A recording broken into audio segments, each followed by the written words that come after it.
پکارے گی ہمارے میں حسین۔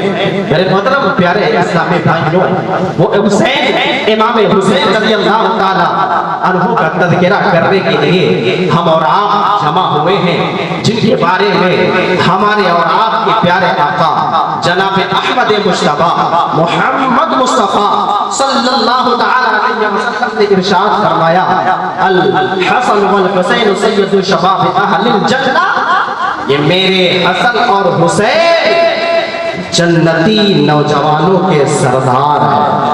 ان کے بارے میں نبی پاک علیہ السلام نے ارشاد فرمایا، حسن و حسین مجھ سے ہے، میں ان سے ہوں، جو ان سے محبت کرے گا اللہ تبارک و تعالیٰ انہیں جنت میں داخلہ عطا فرمائے گا۔ حدیث پاک کا مفہوم ملتا ہے، نبی پاک علیہ السلام نے ارشاد فرمایا، یہ میرے دونوں بیٹے حسن و حسین میری بیٹی کے بیٹے ہیں، جو ان سے محبت کرے گا وہ مجھ سے محبت کرے گا، اور جنہوں نے ان سے دشمنی کی اس نے اللہ اس کے رسول سے دشمنی کی۔ اس طریقے کا مفہوم حدیث پاک میں ملتا ہے۔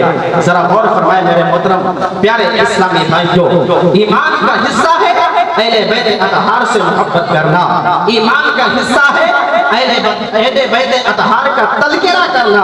ہم اور آپ یہاں پر جمع ہوئے ہیں اہل بیت اطہار رضوان اللہ تعالی علیہم اجمعین کا ذکر کرنے کے لیے۔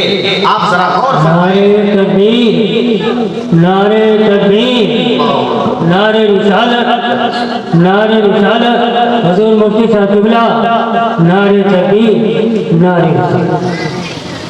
درود پاک پڑھیں، اللہم صلی علی سیدنا مولانا محمد معدن الجود والکرم وآلہ مبارک وسلم صلاة و سلام علیک یا رسول اللہ صلی اللہ تعالی علیہ وسلم۔ واقعہ کربلا سے جو پیغام ملتا ہے ہم اور آپ اس پر غور کرنے کی کوشش کریں کہ امام علی مقام رضی اللہ تعالی عنہ نے اسلام کی حفاظت کے لیے، اسلام کو بچانے کے لیے اپنا تن من جان اولاد سب کچھ کربلا کے میدان میں قربان کر دیا۔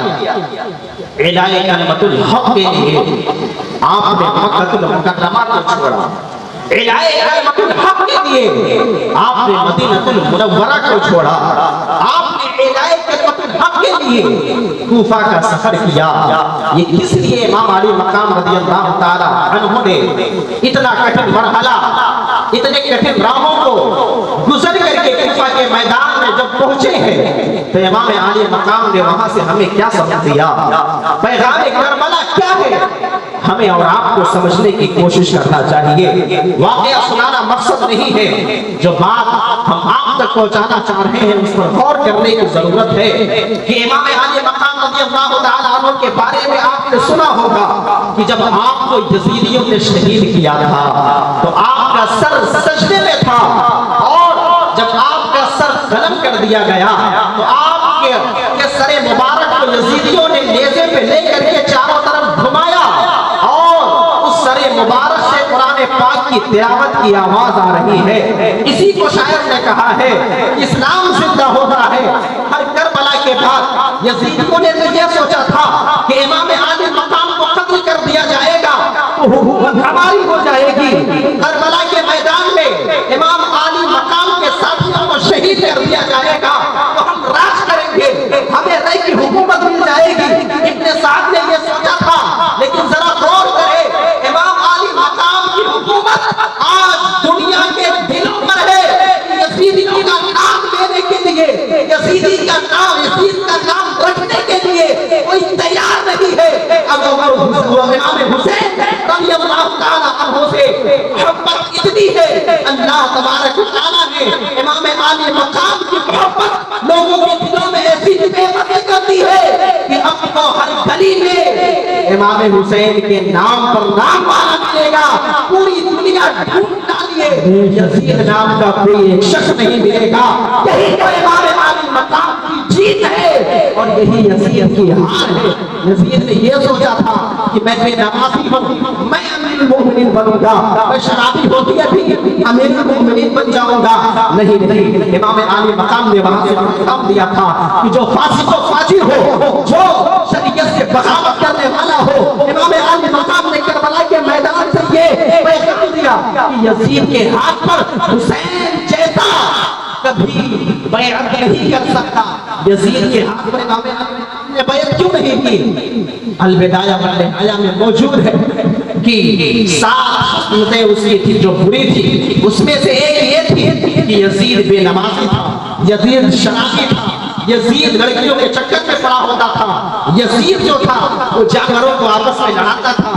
یہ اس کی خبیث عادتیں تھی جو کہ مذہب اسلام میں یہ ساری چیزیں حرام ہیں. جو کبھی نماز پڑھتا ہو, کبھی چھوڑ دیتا ہو, وہ سخت گنہگار اور عذاب نار کا حقدار ہے.